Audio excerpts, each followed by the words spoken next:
අපි අද ශ්‍රී ලංකා ග්‍රාමීය සංගමයේ සිලෙක්ටිව් කියන මේ ශ්‍රී ලංකා මානව සංගමයට ආවේ. සංගමය හා ශ්‍රී ලංකා ග්‍රාමීය සේවා ව්‍යවස්ථාවක් සාකච්ඡාවක් අවුරුදු 10කට වඩා හැදිලා තියෙනවා. ඒකට මේ සාකච්ඡාව තියෙද්දි අපේ අමාත්‍යාංශයේ වෙනත් නිලධාරීන් ඒ වගේම වෘත්ති සමිතිය ගානුදාරි සේවයේ වෘත්ති පාවා දුන්න වෘත්ති සමිති එකතු වෙලා හොරෙන් පසදොරෙන් ගහපු සේවා ව්‍යවස්ථාව රාජ්‍ය සේවා කොමිසම සභාව සම්මත කරලා තිනවා. ඒ සම්මත කරපු සේවා ව්‍යවස්ථාවට විරුද්ධව අපි ගිය අවුරුදු 12 වෙනිදා මේ අමාත්‍යාංශ ඉදිරියට ලොකු උද්ඝෝෂණයක් කරා. එදිනෙම අපි මානවකම් කොමිසම සභාවට මේ සම්බන්ධයෙන් අපේ මානව කඩින් සම්බන්ධයෙන් පැමිණිල්ලක් ලබා දුන්නා. අපිට කියන්න කනගාටුයි මානවකම් ආරක්ෂා කිරීම සඳහා තමයි මානවකම් මේ වෙනකොට මාස 9කට අධික කාලයක් ගිහින් තියෙනවා. ඒක එක දවසකින් කරකලා තියෙන්නේ මේ අපි දාව පැමිණිල්ල වෙන්නේ මේ කොමිසම් සභාවෙන් විමර්ශනයක තීන්දුවක් ලබා නොදීම මත අද ගානධාරීන් මානවකම් කඩවීමට ලක් වෙලා තියෙනවා සේවා ව්‍යවස්ථාවට ගියා. ඒ නිසා අපි මේ මානවකම් කොමිසම් සභාවට ආවට පස්සේ අපි දැක්ක එක දෙයක් තමයි රාජ්‍ය සේවයේ සම්ම දවස් තමයි මහජන දිනය. මේ කොමිසම් සභාවේ සම්ම දවස් මහජන දිනය නෙවෙයි.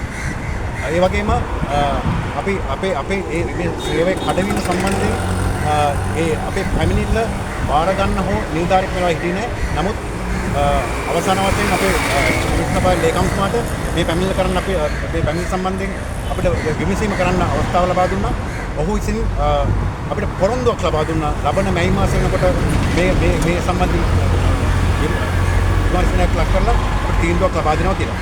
ඒ වගේම අපිට එහෙම තීන්දුව ලබා දෙන්න අපහසුතාවම අපි ශ්‍රේෂ්ඨාධිකරණය දක්වා මේ අවනදුව අප රැගෙන යන්න ශ්‍රී ලංකා ග්‍රාමීය සංගමය බලාපොරොත්තු වෙනවා. මම ආරේ බිරංගන ශ්‍රී ලංකා ග්‍රාමීය සංගමයේ විධායක සමිති මාතර දිස්ත්‍රික්කයේ ග්‍රාමීයධාරීන්ට ඉතාමත් දෙකලපෙන ආකාරයෙන් බලහත්කාරයෙන් පටවන සේවා ව්‍යවස්ථාවක් සම්බන්ධයෙන් මානවිකව කොමිසම් සභාවට ශ්‍රී ලංකා ග්‍රාමීය සංගමයට අනුලක් කරා.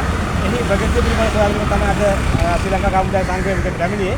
ඉතින් අපි බොහොම කනගාටු වෙනවා අපේ සමස්ත රාජ්‍ය සේවයටම මහජන දිනයක් යම්කිසි රාජ්‍ය ආයතනයක තියෙනවා. නමුත් මේ ආයතනයේට එහෙම මහජන දිනයක් කොමැති බව අපිට දැනගන්න ලැබුණා. ඉතින් බොහොම මහන්සිලා තමයි අපි අපේ පැමිණිල්ලේ ප්‍රගතිය පිළිබඳව පිට සොයා බැලුවේ. ඉතින් අපිට දැනගන්න ලැබිලා තියෙනවා මේ අවුරුද්දේ මැයි මාසෙ තමයි අපිට මේක පැමිණිලි විභාග කර දිනයක් මේ ලබා දීලා තියෙන්නේ. ඉතින් දීර්ඝ කාලයක් තිස්සේ ග්‍රාමීය සේවා ව්‍යවස්ථාවට දුක් විඳා අද මානව හිමිකම් කොමිසම් සභාවට පැමිණිල්ලක් ඉදිරිපත් කළා. ඒක ප්‍රතිඵල ගන්නත් ඊට වඩා දීර්ඝ කාලයක් යන බවක් තමයි අපිට පේන්නේ. නමුත් අපි බලාපොරොත්තු වෙනවා ඉක්මනටම මේ මානව හිමිකම් කොමිසම් සභාවෙන් ග්‍රාමීයධාරීන් මේ අසාධාරණ නැත්නම් ග්‍රාමීයධාරීන්ගේ මානව හිමිකම් කටයුතු සම්බන්ධයෙන් විමර්ශනයක් කරලා සාධාරණයක් ඉස්ත කර දෙයි කියලා.